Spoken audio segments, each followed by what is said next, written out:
الحمد لله وكفى والصلاة والسلام على عباده الذين اصطفى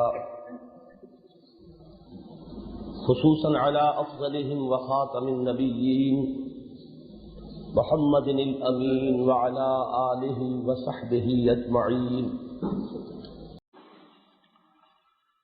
اما بعد فقد قال الله تبارك وتعالى كما ورد في سورة البقرة: اعوذ بالله من الشيطان الرجيم بسم الله الرحمن الرحيم شهر رمضان الذي انزل فيه القرآن هدى للناس وبينات من الهدى والفرقان. صدق الله العظيم. رب اشرح لي صدري ويسر لي امري واحلل عقدة من لساني يفقهوا قولي. اللهم ربنا الهمنا رشدنا واعذنا من شرور انفسنا. اللهم ارنا الحق حقا وارزقنا اتباعه وارنا الباطل باطلا وارزقنا اجتنابه. اللهم ربنا تقبل منا صيامنا وقيامنا فإنك خير المتقبلين. آمین یا رب العالمین. معزز حاضرین اور محترم خواتین، میری اس وقت کی گفتگو کا چونکہ اخبار میں عنوان آ چکا ہے دنیا کی عظیم ترین نعمت قرآن حکیم، لہذا مجھے اسی کے حوالے سے اس وقت کچھ گفتگو کرنی ہے. اسی آیت مبارکہ میں اللہ تعالی نے فرمایا رمضان کا مہینہ وہ ہے جس میں قرآن نازل کیا گیا، اور قرآن کیا ہے؟ بینات من الہدا والفرقان، ہدایت اور فرقان کی بینات. اس میں جو تین الفاظ آئے ہیں تو سب سے پہلے لفظ ہدایت پر توجہ دیجیے. ہدایت سے مراد کیا ہے؟ ہم عام ترجمہ تو کرتے ہیں رہنمائی، راستہ بتانا، ذرا گہرائی میں سمجھیے اس وقت کی ہدایت کہتے کسے؟ ہدایت کے دو حصے ہیں. ایک ہے انسان کے لیے نظری، فکری، علمی ہدایت. ایک ہے عملی، اخلاقی اور زندگی کے معمولات کے ضمن میں ہدایت. نظری علمی ہدایت کا اہم ترین حصہ کیا ہے؟ جس کو ہندی میں کہتے ہیں ست است وویگ. انسان میں یہ تمیز پیدا ہو جائے کہ کیا چیز حق ہے، کیا باطل ہے. یہ جو ہندو اپنے مردوں کو لے کر جاتے تھے ارتھی، رام نام ست ہے، وہ ست کے معنی حق، جو قرآن مجید میں آتا ہے ذالک بان اللہ هو الحق، تو ہندی میں اسی حق کے لیے ست ہے. اور ہندی میں پھر الف لگا دیتے ہیں تو الٹا ہو جاتا ہے. ٹل سے اٹل، مر سے امر، ست سے است. است وہ شے ہے کہ جو نظر تو آ رہی ہے، حقیقی نہیں ہے. ست وہ شے ہے جس کی حقیقت ہے. سب سے بڑی بات یہی ہے. بہت بڑا ایک فلسفی انگلستان کا بریڈلے، اس کی بڑی بارکت الارا کتاب ہے، اس کا نام ہے اپیئرنس اینڈ ریئلٹی، کہ جو کچھ نظر آتا ہے وہ حقیقت نہیں ہے، حقیقت اس کے پیچھے ہے. جو ان چیزوں میں الجھ گیا کہ جو نظر آ رہا ہے آنکھوں سے، وہ در حقیقت فالس ہوڈ کا شکار ہو گیا، باطل کا شکار ہو گیا. جب تک کہ اس ظاہر کے پردے کو چیر کر باطن کو نہ دیکھے. اقبال نے کہا ہے گاہ میری نگاہ تیز چیر گئی دل وجود، گاہ الجھ کے رہ گئی میرے توہمات میں. یہ توہمات ہیں. عربی کا ایک شعر ہے کل ما فی الکون وہم او خیال او وقوف فی المرایا او ظلال. یہ کائنات میں جو کچھ ہے یا تو وہم ہے یا خیال ہے یا جیسے شیشوں کے اندر عکس پڑ جاتا ہے یا جیسے سایہ ہوتا ہے، اس کی کوئی حقیقت نہیں۔ یہ مادی دنیا، یہ مادی جو عالم ہے، جو بڑا ٹھوس نظر آتا ہے، محسوس ہے، اس کی کوئی تکلیف ہوتی ہے تو ہمیں فوراً محسوس ہو جاتی ہے، اس کی کوئی مسرت ہوتی ہے تو فوراً محسوس ہوتی ہے، ہم اس کی تکلیف سے بھی متاثر ہوتے ہیں اور اس کی راحت سے بھی متاثر ہوتے ہیں۔ لیکن اصل بات یہ ہے کہ انسان یہ سمجھ لے کہ یہ نمود بے بود ہے، اس کی نمود تو ہے، حقیقت کوئی نہیں۔ حقیقت صرف ذات باری تعالی ہے۔ ذالک بان اللہ هو الحق، الحق جو ہے وہ اللہ کی ذات ہے۔ یہ تمیز پیدا ہو جانا در حقیقت انسان کے اندر، اب اسی کے پھر مختلف کرالریز ہیں۔ ہمارے اندر بھی ایک ہمارا جسم ہے، وہ نظر آتا ہے، وزنی ہے، اس کے تقاضے ہیں، محسوس ہوتے ہیں، بھوک لگی ہے، یہاں پھنسی نکلی ہے تو درد ہے، اس کی مسرت بھی محسوس، اس کی تکلیف بھی محسوس، لیکن ہمارا حقیقی وجود یہ نہیں ہے۔ حقیقی وجود وہ روحانی وجود ہے جو نظر نہیں آتا۔ ریئلٹی وہ ہے، یہ اپیئرنس ہے، یہ ظاہر ہے، وہ ہے اصل حقیقت۔ اسی طرح یہ دنیا کی زندگی ہے، کائنات ہے عظیم، گیلیکسیز ہیں، ایسے ایسے ستارے ہیں جو ہمارے سورج سے لاکھوں گنا سائز میں بڑے ہیں۔ پوری کائنات کی وسعت کو دیکھیں تو یہ ہمارا سورج بھی معلوم ہوتا ہے کہ ایک ذرہ ہے، اور ذرے کا دل چیر کر دیکھا تو معلوم ہوا اس کے اندر سورج موجود ہے۔ لہو خورشید کا طبقے اگر ذرے کا دل چیرے، یہ ذروں کا دل چیر کر ایٹمک توانائی نکالی گئی ہے نا، ذرات کا دل چیر کر۔ تو اگر آپ کائنات کی وسعت کو پیش نظر رکھیں گے تو سورج بھی ایک ذرہ ہے۔ مہر درخشاں ذرہ فانی، ذرہ فانی مہر درخشاں، لیکن ذرہ فانی کو بھی دیکھیں گے تو اس کے اندر سورج ہے، اس میں نیوکلیس ہے، اس میں ستارے ہیں، لیکن یہ سب بھی اپیئرنس ہے، حقیقت نہیں ہے۔ حقیقی زندگی آخرت کی زندگی ہے۔ یہ تین باتیں اگر دل میں ٹھک جائیں تو گویا کہ انسان کی نظری، فکری، علمی رہنمائی ہو گئی۔ اگر یہ نہیں ہے تو آدمی فلسفی ہو، پی ایچ ڈی ہو، مفسر ہو، محدث ہو، فقیہ ہو، مفتی ہو، اگر نگاہیں یہی الجھی ہوئی ہیں، دلچسپیاں انہی چیزوں میں ہیں، بھاگ دوڑ اسی کے لیے ہے، زندگی اسی کو زندگی سمجھا ہے، اپنے آپ کو اسی جسم سے تعبیر کیا ہے، تو معلوم ہوا کہ اندھیرے میں ہے، ظلمات میں ہے۔ اسی لیے قرآن کہتا ہے یخرجہم من الظلمات الی النور، ان اندھیروں سے نکال کر روشنی میں لانا، کہ یہ جو اپیئرنسز ہیں ان کی بجائے حقائق پر توجہ ہو اور نگاہوں کا مرکوز ہو جانا، یہ ہے نظری ہدایت، جس کے لیے حضور کی ایک بڑی پیاری دعا ہے جو آپ اللہ سے مانگا کرتے تھے، اللہم ارنی حقیقت الاشیاء کما ہی، اللہ مجھے تو حقیقت دکھا چیزوں کی جیسے کہ وہ فی الواقع ہیں۔ ظاہر تو سب کو نظر آ رہا ہے، اپیئرنس تو سب کو نظر آ رہی ہے۔ کتے نے بھی دیکھ لیا کار آ رہی ہے تو اس نے بھی اپنا راستہ بدل لیا، ہم نے کیا تو کون سا بڑا تیر مار لیا۔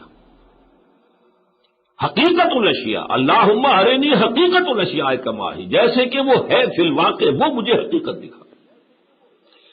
تو پہلی بات یہ سمجھ لیجئے کہ نظری ہدایت، جس سے ظاہر و باطن کا فرق معلوم ہو جائے، ریئلٹی اینڈ فالس ہوڈ، اور اصل میں آپ نے اگر سورہ کہف پڑھی ہے، یہی دجالیت ہے۔ اس حقیقت کے اوپر جو ملمہ ہو گیا ہے باطل کا، دلیل کہتے کسے؟ ذات باری تعالی حیات اخروی، روح انسانی، ان تین کے اوپر پردہ پڑ گیا کائنات، حیات دنیاوی اور جسم حیوانی۔ یہی دجالیت ہے، یہی دجل ہے، یہی فریب ہے۔ اور جیسے جیسے سائنس ترقی کر رہی ہے یہ دجل بڑھتا چلا جا رہا ہے، اس اپیئرنس کے اندر دلکشی بڑھتی جا رہی ہے، یہ اپیئرنس اور زیادہ دل کو موہنے والی بنتی جا رہی ہے، اس کی رونقیں بڑھتی جا رہی ہیں، اس کی چمک دمک بڑھتی جا رہی ہے، نظر کو خیرہ کرتی ہے چمک تہذیب حاضر کی۔ بہت پیارا شعر ہے، نظر کو خیرہ کرتی ہے چمک تہذیب حاضر کی، یہ سنگنائی مگر جھوٹے نگوں کی ریزہ کاری ہے۔ جھوٹ ہے، فالس ہے، حقیقت نہیں ہے۔ بہرحال پہلی بات ہے نظری، فکری، علمی ہدایت۔ میں نے اس میں اس وقت اصطلاحی باتیں ایمان اور ایمان باللہ، ایمان بالرسول، ایمان بالحق نہیں، میں نے جس حوالے سے آج بات کی ہے وہ ایک نیا اینگل ہے، ست اسٹ وویگ، ریئلٹی اور فالس ہوڈ میں امتیاز، اپیئرنس اینڈ ریئلٹی کے درمیان فرق اور امتیاز۔ یہ اگر وقت قائم ہو گیا ہے تو ہدایت نظری، ہدایت علمی، ہدایت فکری انسان کو حاصل ہو گئی۔ دوسری ہدایت عملی، اس میں بھی قرآن کا فلسفہ سمجھ لیجئے کہ عملی ہدایت کا ایک لیول ہے انفرادی سطح پر، میں کیا کروں کیا نہ کروں، انفرادی۔ یہ انفرادی ہدایت جو ہے یہ اللہ نے انسان کے دل میں ڈال کر دنیا میں بھیجا ہے، اسے بتانے کی ضرورت نہیں ہے کہ یہ خیر ہے، یہ شر ہے، یہ نیکی ہے، یہ بدی ہے، یہ بھلائی ہے، یہ برائی ہے۔ نفس انسانی و نفس وما سواہا فالہمہا فجورہا و تقواہا، نفس انسانی ہی میں اللہ نے وضعیت کر کے بھیجا ہے کہ اسے معلوم ہے کہ سچ بولنا اچھا ہے، جھوٹ بولنا برا ہے، وعدہ کر کے پورا کرنا اچھا ہے، وعدہ خلافی بری بات ہے، بڑوں کی خدمت عزت اچھی بات ہے، ان کے ساتھ بے عزتی کا معاملہ بری بات ہے، والدین کی خدمت اچھی بات ہے اور اگر ان کا لحاظ نہ ہو تو بری بات، کون نہیں جانتا۔ یہ دوسری بات ہے کہ اگر انسان کا مزاج بگڑ گیا، پرورٹڈ مزاج ہے، تو وہ یہ ہے کہ اپنے اندر کی اس ہدایت سے فائدہ نہیں اٹھاتا، لیکن جس وقت وہ غلط کام کر رہا ہوتا ہے اسے اندر سے ضمیر بتاتا ہے تم غلط کر رہے ہو۔ اسی کا نام نفس لوامہ ہے، جس کی قسم کھائی گئی، لا اقسم بیوم القیامہ ولا اقسم بالنفس اللوامہ۔ یہی وجہ قرآن مجید نے اس انفرادی معاملے پر اتنا زیادہ زور دیا ہی نہیں، بلکہ کہا معروف منکر، بھائی جو چیزیں جانی پہچانی ہے کہ یہ اچھائیاں ہیں، بھلائیاں ہیں، بس ان کی پیروی کرو، جانی پہچانی ہے، معروف ہے۔ منکر وہ ہے جس سے انسان کا نفس خود ہی ابا کرتا ہے، نفرت کرتا ہے۔ یہ دوسری بات ہے کہ اپنے کسی مفاد کی وجہ سے کسی وقتی جذبے میں وہ کسی منکر کا ارتکاب کرتا ہے، لیکن اس کی فطرت اس وقت بھی اسے ٹوک رہی ہوتی ہے کہ غلط کام کر رہا ہے۔ اصل احتیاط جو ہے انسان کو وہ اجتماعی زندگی میں ہدایت کی۔ قرآن سے یہ معلوم ہوتا ہے کہ یہاں آ کر جو پیچیدگیاں پیدا ہو جاتی ہیں ان کا حل عقل انسانی کے لیے محال مطلق ہے، ناممکن ہے۔ یہ تین مسائل دنیا میں آج تک جو ہے آئیڈینٹیفائی ہوئے ہیں۔ عورت اور مرد کے درمیان کیا توازن ہو، کیا حقوق بیوی کے ہیں، کیا شوہر کے ہیں، کیا فرائض بیوی کے ہیں، کیا شوہر کے ہیں۔ یہ بڑا پیچیدہ مسئلہ، بڑا پیچیدہ مسئلہ، بڑا پیچیدہ مسئلہ۔ انسان افراط و تفریط یا ادھر یا ادھر۔ اسی طریقے سے ایک اجتماعی نظام ہے، ریاست ہے، حکومت ہے، ایک فرد ہے، عام شہری ہے۔ کتنی آزادی فرد کو ہونی چاہیے اور کتنا جبر ہونا چاہیے اس پر، اور کتنا اختیار جو ہے اجتماعیت کو ہونا چاہیے اور کتنا چیک اینڈ بیلنس ہونا چاہیے اس پر۔ پولیٹیکل سائنس ساری کی ساری جو ہے وہ اسی ایک مسئلے کے گرد گھومتی ہے۔ اسی طرح سرمایہ اور محنت، کارخانے دار ہے اور مزدور ہے، اس کا کیا حق ہے، اس کا کیا حق ہے، اس کا کیا فرض ہے، اس کا کیا فرض ہے۔ اس میں ذرا ادھر سے ادھر ہو جائیں، ظلم، استحصال، جبر۔ پھر سرمایہ دار خون پیتا ہے غریب کا، خون چوستا ہے۔ خواجہ از خون رگے مزدور سازد لال ناب، سرمایہ دار نے مزدور کے خون ہی سے اپنی وہ شراب کشید کی ہے جو شام کو کلب میں بیٹھ کر پیتا ہے۔ از جفائے دے خدایاں کس نے دیکھا نہ خراب، اور جو زمیندار اور لینڈ لارڈ ہیں ان کے ظلم و ستم سے کاشتکار کی کھیتی خراب ہے، اس کا بچہ فاقے سے ہے، حالانکہ محنت اس نے کی ہے، مشقت اس نے کی۔ یہاں آ کر انسان بالکل گھٹنے ٹیک کر اللہ سے ہدایت کا طالب بنتا ہے، اور یہی سورہ فاتحہ کی اصل میں شروع میں آپ نے پڑھی ہوگی، اس کی حکمت یہی ہے۔ شروع کا حصہ وہ جو انسان خود کہہ رہا ہے، الحمدللہ رب العالمین الرحمن الرحیم مالک یوم الدین ایاک نعبد و ایاک نستعین، یہاں تک تو خود پہنچ گیا ہے۔ اہدنا الصراط المستقیم، اے اللہ ہمیں سیدھے راستے کی ہدایت دے۔ اس اجتماعی معاملے میں عدل و انصاف نہ ہو، عدل و اعتدال نہ ہو، سیدھا راستہ نہ ہو، متوازن راستہ نہ ہو۔ دیکھیے کہیں کہتا ہے صراط مستقیم، کہیں صراط سوی، سواء السبیل، مختلف الفاظ آئے ہیں۔ ان تمام پیچیدگیوں میں سے درمیانی اعتدال اور عدل بھی ہو، اعتدال بھی ہو، افراط و تفریط نہ ہو، یہ ہے اصل ہدایت جس کے لیے قرآن نازل ہوا ہے۔ اصل ہدایت میں نے تجزیہ کر کے جو بتایا ہے بات سمجھ لیجئے، ایک یاد رہے باتیں۔ ایک ہدایت ہے نظری، علمی، فکری، کہ آپ کو حقیقت اور باطل، اپیئرنس، ریئلٹی، سچ اسچ، اس کے درمیان امتیاز معلوم ہو جائے۔ اللہ حق ہے، آخرت حق ہے، وہ دعا آپ نے پڑھی ہوگی، انت الحق و وعدک الحق و قولک حق و لقاؤک حق والجنت حق والنار حق والساعۃ حق ومحمد حق والنبیون حق والقرآن حق۔ یہ امور حق ہیں۔ باقی جو نظر آ رہا ہے، ولا تکونوا کالذین نسوا اللہ فانساہم انفسہم، ہم نے اپنے اس جسم کو اب سمجھا ہے کہ ہم ہیں، حقیقت میں تو کوئی اور شے ہے۔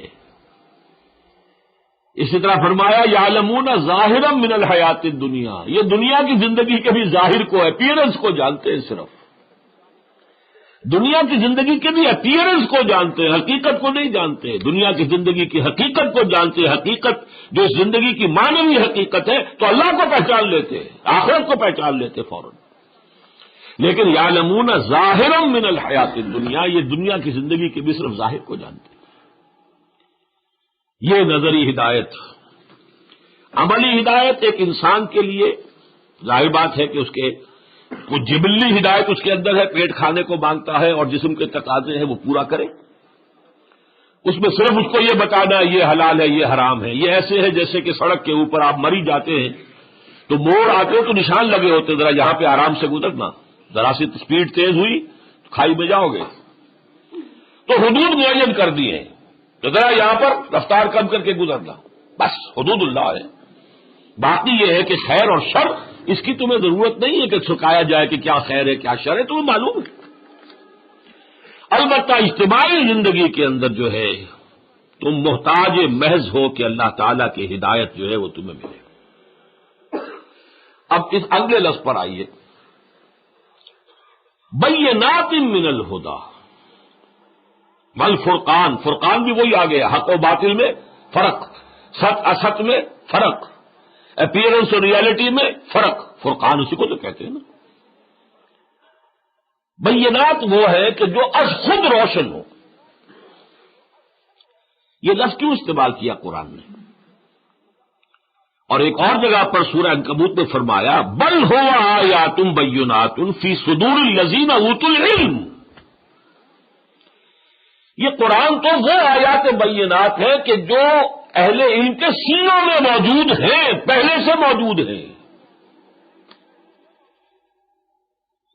اسی لیے قرآن اپنے آپ کو جب کہتا ہے نا تبصرہ، تذکرہ، تبصرہ ہے کسی کی آنکھ کھول کر دکھا دینا، تذکرہ یا ذکرہ ہے تبصرتم و ذکرہ، یاد دلا دینا. تمہارے اندر ہے یہ سب کچھ، تمہارے اندر حق ہے، تمہارے اندر ذات باری تعالیٰ کی تجلی ہے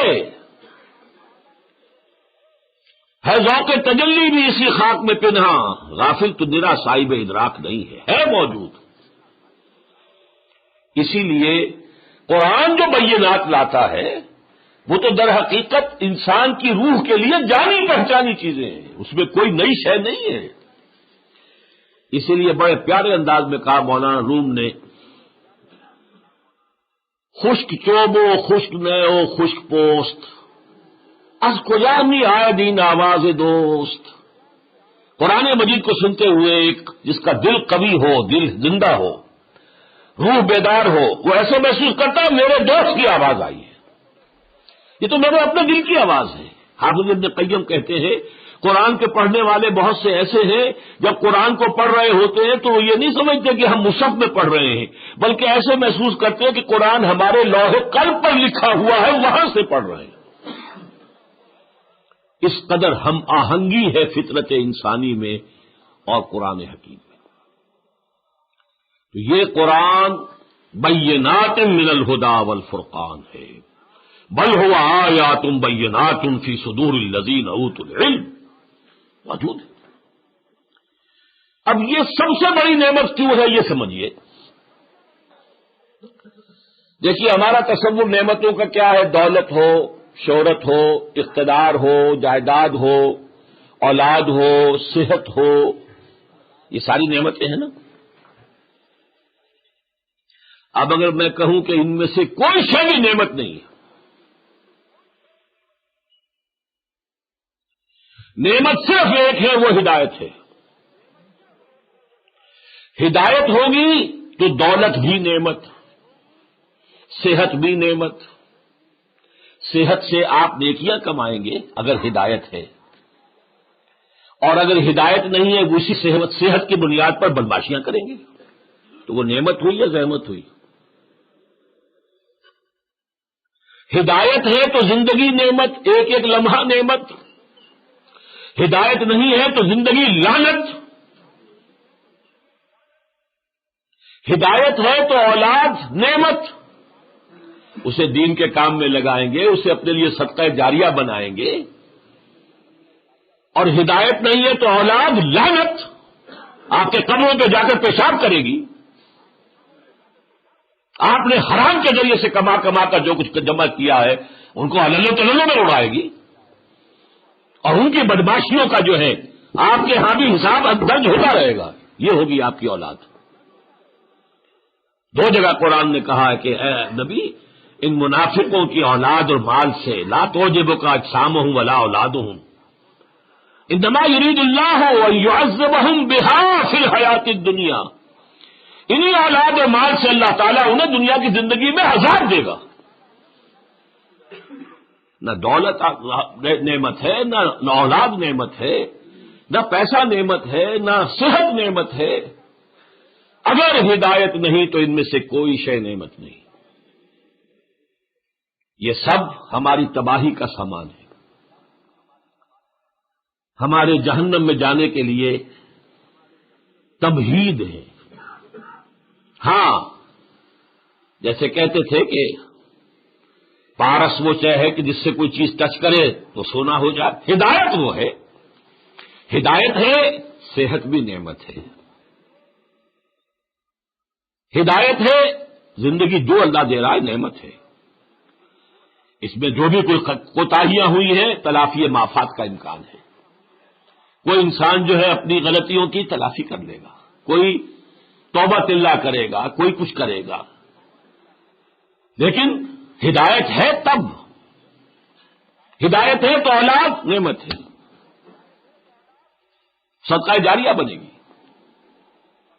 ہدایت ہے تو اگر اقتدار نصیب ہو جائے خلق خدا کے لیے بہتری ہو جائے گی، ورنہ خلق خدا آپ کو کوسے گی، لعنت کرے گی، اور آپ ان کو لعنت کرے گی۔ اگر اقتدار ایسے لوگوں کے ہاتھ میں آ جائے جن کے پاس ہدایت نہیں، نتیجہ کیا نکلتا ہے؟ تو معلوم یہ ہوا کہ اس دنیا میں، اس آسمان کے نیچے اور اس زمین کے اوپر حقیقتاً نعمت صرف ایک ہے، وہ نعمت ہدایت ہے، جو مطلقاً نعمت ہے، جو سرتاپا نعمت ہے، جو ہر نعمت کو نعمت بنانے والی ہے، جو نہ ہو تو پھر کوئی شے نعمت نہیں، وہ ہے نعمت ہدایت۔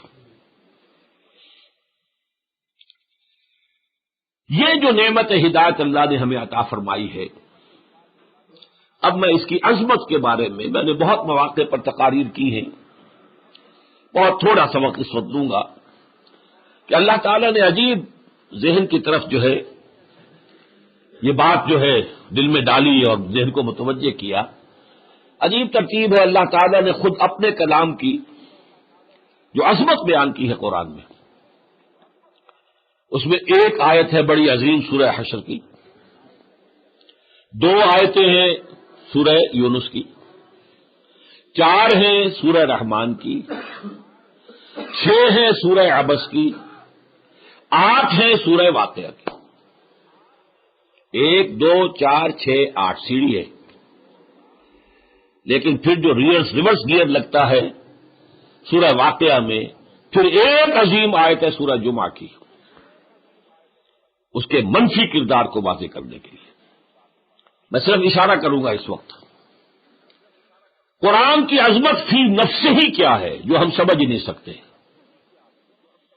وہ سورہ حشر میں بیان ہوئی۔ لو انزلنا هذا القرآن على جبل لرأيته خاشعا متصدعا من خشية الله،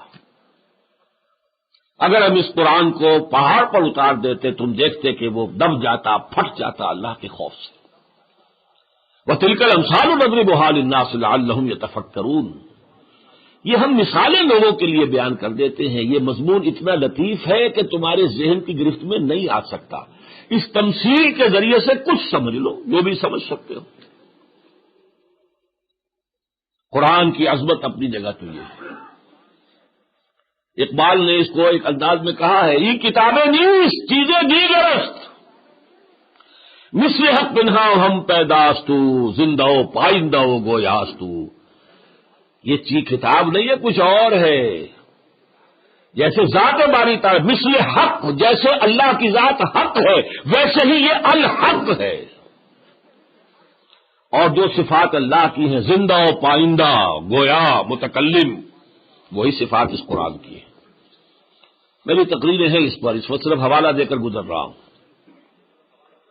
آگے چلیے، 2 آیتیں آئیں سورہ یونس میں۔ یا ایھا الناس، اے لوگو، قد جاءتکم موعظۃ من ربکم وشفاء لما فی الصدور، دیکھو تمہارے پاس تمہارے رب کی طرف سے نصیحت بھی آ گئی ہے، اور تمہارے سینوں کے اندر جو روگ ہیں ان کی دوا بھی آ گئی ہے۔ دل اگر سخت ہو گئے ہیں تو ان کو نرم کرنے کے لیے نصیحت بھی قرآن ہے۔ اور پھر یہ کہ دل میں روگ کون سے ہیں؟ دنیا کی محبت، یہ مایا، ہندی میں سے مایا کہتے ہیں، مایا، یہ میٹیریل ورلڈ، مایا، یہ سایہ ہے صرف، حقیقت کچھ نہیں ہے۔ اس کی محبت میں جب انسان گرفتار ہو گیا، یہی ضلالت ہے، یہی گمراہی ہے، یہی اس مایا سے نکالنا، اس اسد کے چکر سے نکال دینا، یہ در حقیقت دل میں اس کی محبت کو نکال دینا، یہی در حقیقت اس کا علاج ہے۔ محبوب اللہ ہو جائے، والذین آمنوا اشد حبا للہ، اس حوالے سے تمہارے سینوں میں جو روگ ہیں، مال کی محبت، شہرت کی محبت، اقتدار کی محبت، دولت کی محبت، جائیداد کی محبت، ان کو کریت کریت کر نکال کر تکبر، حسد، بغض، ان چیزوں کو نکالنا، یہ قرآن کا کام ہے۔ وَہُدًى وَرَحْمَةٌ لِّلْمُؤْمِنِينَ، اور اہل ایمان کے حق میں ہدایت بھی ہے اور رحمت بھی ہے۔ لیکن دل ٹھکے تب کی بات ہے، ایک حدیث میں الفاظ آئے ہیں یہ، اگر کسی شخص کو اللہ نے قرآن دیا ہو پھر بھی وہ کسی دوسرے شخص کے بارے میں یہ سوچے کہ اس پر اللہ کا کرم مجھ سے زیادہ ہوا ہے، اس کو اللہ نے محل دیا ہے، اس کو اللہ نے اتنی لمبی کار دی ہے، اس کو اللہ نے یہ دیا ہے، اس پر اللہ کا کرم زیادہ ہوا ہے، اس نے قرآن کی بہت ناقدری کی، اسے معلوم ہی نہیں کہ اس کے پاس کیا ہے۔ کسی شخص کے پاس کوہ نور ہیرا ہو اور وہ کسی کے سامنے ہاتھ پھیلا رہا ہو، اسے پتہ ہی نہیں میرے پاس تو کوہ نور ہیرا ہے۔ پروفیسر یوسف سلیم چشتی مجھے یاد آئے ہیں، انہوں نے مجھے ہندی کا ایک دوہا سنایا تھا ایک مرتبہ، اللہ تعالیٰ ان کی مغفرت فرمائے۔ بھیکا، یہ بھیک کوئی شاعر تھے ہندی کے، بھیکا بھوکا کوئی نہیں، سب کی گدڑی لال، گرا کھول جانے نہیں اس بد بے کنگال۔ کوئی انسان بھوکا نہیں ہے، اللہ نے ہر انسان کے اندر اپنی معرفت رکھی ہوئی ہے، ہیرا اندر ہے، کوہ نور ہیرا اندر ہے دل کے، تو بھوکا کیسے ہو گیا، مفلس کیسے ہو گیا؟ بھیکا بھوکا کوئی نہیں، سب کی گدڑی لال، گدڑی کے اندر وہ لال جو ہے وہ سلا ہوا موجود ہے، گرا کھول جانے نہیں، اپنے نفس کی گرہ کو نہیں کھول سکتا، اس لیے بھوکا ہو گیا، اس لیے کنگال ہو گیا، اس لیے مفلس ہے۔ ورنہ اللہ تعالی نے ہر شخص کو اپنی معرفت اس کے دل میں، اپنی محبت اس کے دل میں ڈالی ہوئی۔ تو قل بفضل اللہ وبرحمتہ فبذلک فلیفرحوا، اس قرآن پر کرو، فخر کرنا ہے تو کرو کہ اللہ نے ہمیں اتنی بڑی دولت دی ہے۔ ہوا خیر مما یجمعون، سورہ رحمان کی 4 آیات۔ الرحمن علم القرآن خلق الانسان علمہ البیان، 4 چیزیں جو سب سے چوٹی کی ہیں اللہ نے ان 4 آیتوں میں جمع کر دی۔ اللہ کے ناموں میں سب سے پیارا نام الرحمن۔ ویسے اللہ کا لفظ جو ہے وہ زیادہ معروف تھا، اہل عرب اس لیے رحمان سے بدکتے بھی تھے، لیکن قرآن نے جس کو زیادہ نمایاں کیا ہے آ کر وہ رحمان ہے۔ اللہ کی رحمت سب سے زیادہ محتاج ہم کس کے ہیں؟ رحمت خداوندی کے۔ جب حضور بھی یہ فرمائے کہ میں بھی جب تک رحمت خداوندی دستگیری نہیں کرے گی جنت میں داخل نہیں ہو سکتا، تو ہما شما کا کیا معاملہ ہے؟ رحمان علم القرآن، ویسے تو سارا ہی اسی نے دیا انسان کو، فزکس کس نے پڑھائی، جیومیٹری کس نے پڑھائی، کیمسٹری کس نے پڑھائی، لیکن سب سے اونچا علم قرآن کا علم۔ خلق الانسان، ویسے تو ساری کائنات بنائی، فرشتے بنائے، جن بنائے، آسمان بنائے، زمین بنائی، سیارے بنائے، ستارے بنائے، لیکن سب سے چوٹی کی مخلوق انسان۔ علمہ البیان، اسے بہت کچھ سکھایا ہے، اسے کیا کیا سماعت دی ہے، بصارت دی ہے، کیا کیا دیا ہے، لیکن چوٹی کی چیز بیان۔ اس کا ایک نتیجہ نکلتا ہے، اس چوٹی کے مصرف کو، قوت بیانیہ کو صرف کرو چوٹی کی شے پر، قرآن کے پڑھنے پڑھانے میں، سیکھنے سکھانے میں، سمجھنے سمجھانے میں۔ چنانچہ اسی قافیے میں وہ حدیث آ جاتی ہے، ان عثمان ابن عفان رضی اللہ تعالی عنہ، حضور نے فرمایا خیرکم من تعلم القرآن وعلمہ، تم میں سے بہترین لوگ وہ ہیں جو قرآن سیکھیں اور سکھائیں۔ اب یہ وقت نہیں ہے کہ میں بتاؤں، سیکھنے سکھانے کے مراحل ہیں، مدارج ہیں۔ صرف قرآن کا پڑھنا بھی، ناظرہ پڑھانا، سیکھنا سکھانا ٹھیک ہے، یاد کرنا حفظ ہے، تجوید ہے، قرآن کو سمجھنا ہے، اس کے لیے عربی سیکھنی ہے، اسے سرسری سمجھنا ہے، اس کی گہرائیوں میں اترنا ہے، اس کے فلسفے کو سمجھنا ہے، اس کی حکمت کو سمجھنا ہے، اسی سے اپنی معاشی زندگی کے لیے رہنمائی لینی ہے، اسی سے اپنی سیاسی زندگی کے لیے رہنمائی لینی ہے، اسی سے اپنی سماجی زندگی کے لیے رہنمائی لینی ہے۔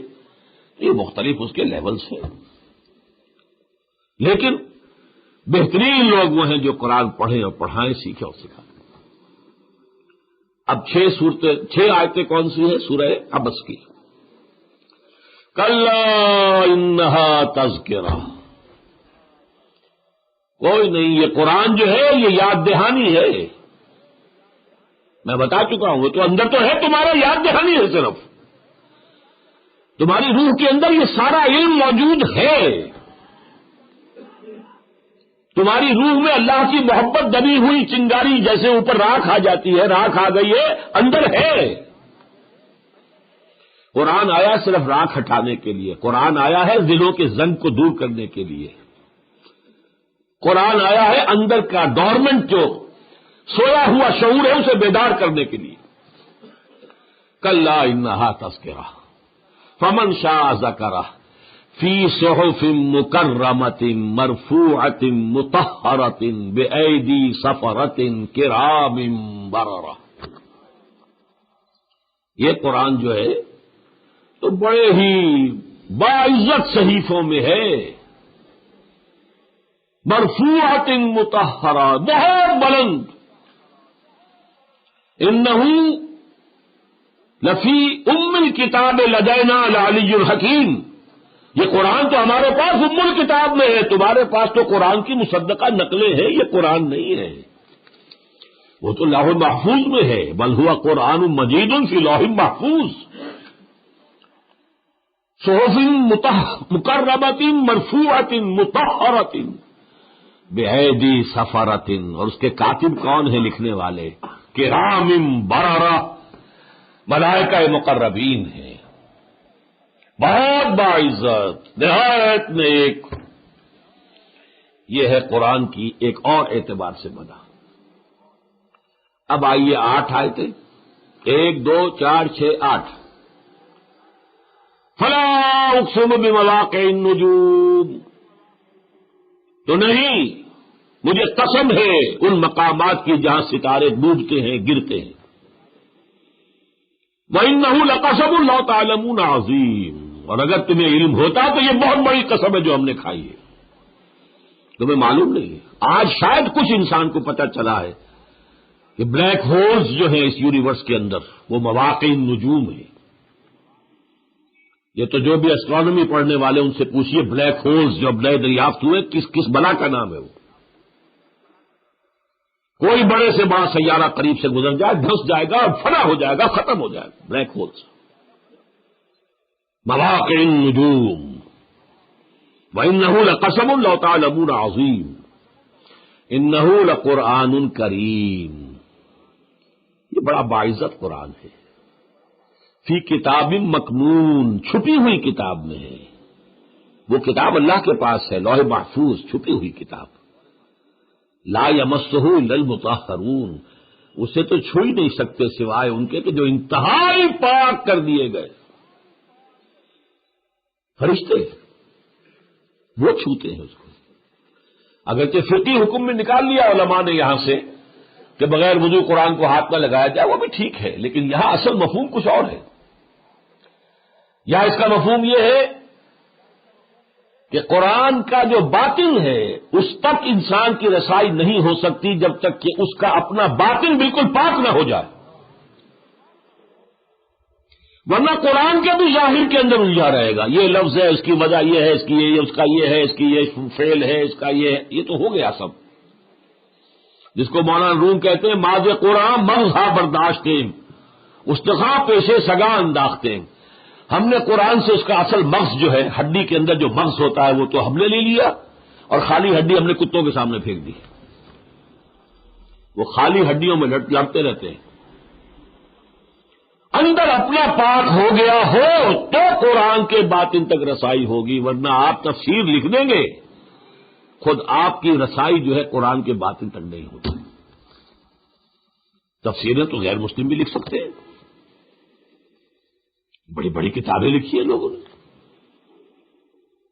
حدیث کے بڑے بڑے انڈیکس تیار کیے ہیں عیسائیوں نے، غیر مسلموں نے.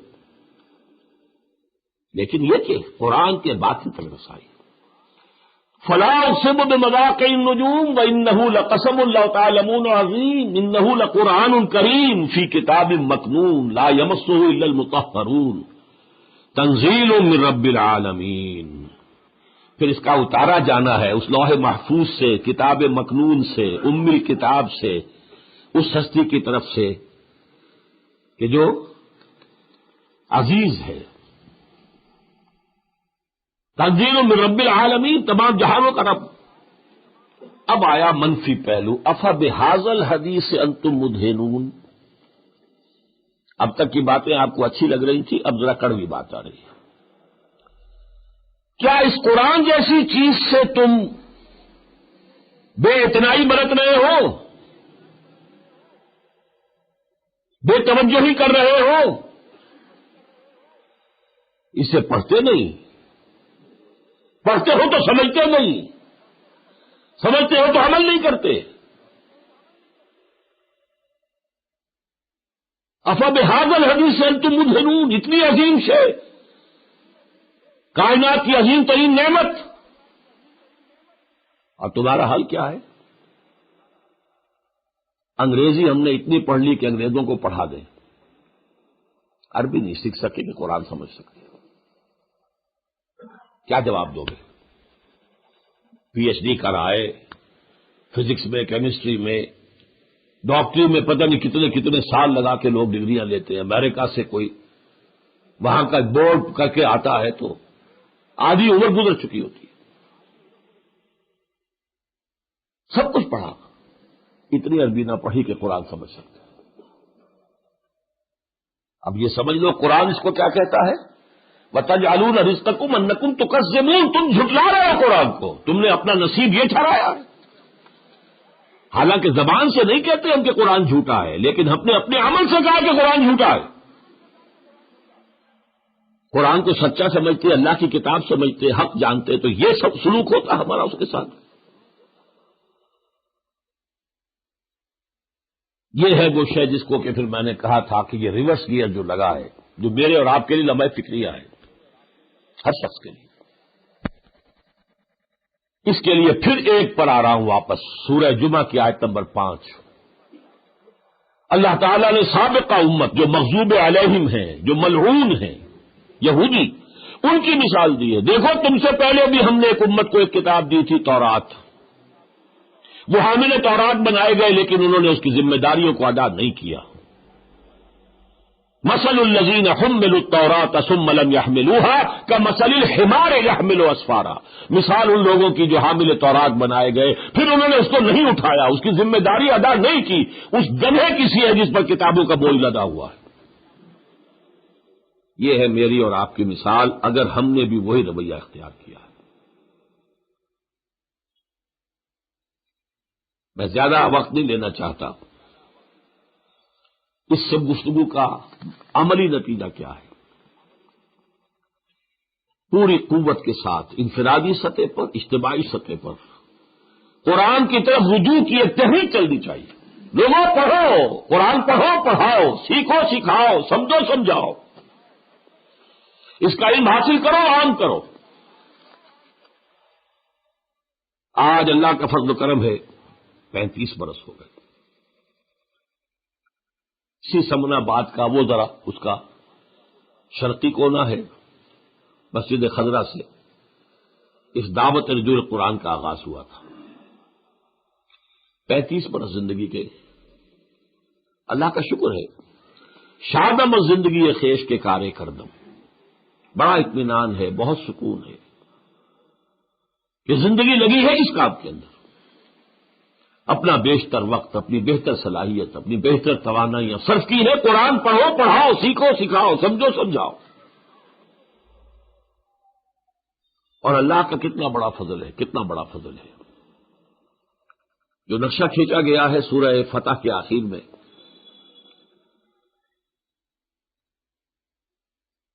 مثال ہے کزرع اخرج شطأہ فآزرہ فاستغلظ فاستوى علی سوقہ۔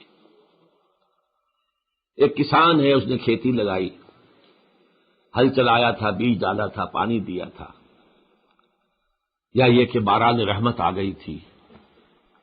اب اس نے دیکھا کہ بیج پھوٹ رہے ہیں، وہ پتیاں نکل رہی ہیں، پھر وہ ذرا اس نے اپنا پٹھا اٹھایا ہے، پھر ذرا اس کو گدرا کیا ہے، پھر وہ اپنی نال پر کھیتی کھڑی ہو گئی۔ یعجب الزراء لیغیظ بہم الکفار، اس کاشتکار کو وہ بہت منظر بھلا لگتا ہے، بہت اچھا لگتا ہے، خوش ہوتا ہے، دل باغ باغ ہوتا ہے، میری محنت جو ہے وہ برابر ہو رہی ہے، سفل ہو رہی ہے۔ یہی معاملہ تھا محمد رسول اللہ صلی اللہ علیہ وسلم کا۔ 23 برس کی محنت شاقہ تھی حضور کی، 23 برس، دن رات کی محنت، دن رات کی مشقت۔ ایسے ایسے مرحلے آئے ہیں، رونگٹے کھڑے ہوتے ہیں۔ انتقال سے چند دن پہلے کا نقشہ ہے، جب مرض وفات میں تھے آپ اور جماعت میں شریک نہیں ہو رہے تھے، ذرا سا افاقہ ہوا، بہت شدید تکلیف رہی ہے حضور کو انتقال میں، سر میں درد بہت شدید، جماعت میں شریک نہیں ہو رہے تھے، ذرا سا افاقہ ہوا تو حجرے کے دروازے پر آ کر پردہ اٹھا کر دیکھا، مسجد میں نماز ہو رہی تھی حضرت ابو بکر صدیق کی امامت میں، چہرے پر تبسم آیا، یہ کھیتی ہے میری جو میں نے لگائی تھی، آج یہ فصل میری نگاہوں کے سامنے، بس پردہ ڈال دی۔ اس لیے میں نے کیوں بتایا یہ 35 سال پہلے جس کام کا آغاز کیا تھا، آج میں اپنی اس کھیتی کو اپنی نگاہوں کے سامنے پروان چڑھتے دیکھ رہا ہوں۔ ویسے تو میں نہیں سمجھتا کہ 100 سے کم کی تعداد ہوگی اس وقت ایسے اعلیٰ تعلیم یافتہ نوجوانوں کی، وہ نوجوان بھی اب مڈل ایج میں پہنچ رہے ہیں، نصف صدی کا قصہ ہے، 2-4 برس کی بات نہیں۔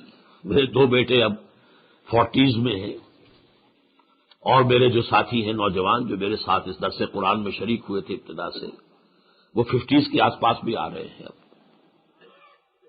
اتنے لوگ ہیں کہ جو اب اس کام میں لگے ہوئے ہیں، قرآن کا پڑھنا پڑھانا سیکھنا سکھانا۔ میں خاص طور پر آج سوچ رہا تھا، میرے پردادا تھے حافظ نور اللہ صاحب، ان کی جائیداد انگریزوں نے 1857 میں ضبط کر لی تھی، تو وہ پھر منتقل ہوئے چھوڑ کر ضلع مظفر نگر یو پی کا حساب میں آ گئے مشرقی پنجاب میں۔ تو وہ 2 نسلیں تو ہماری ایسی بیتی ہیں کہ ان میں پھر کوئی دینی کام نہیں نظر آیا۔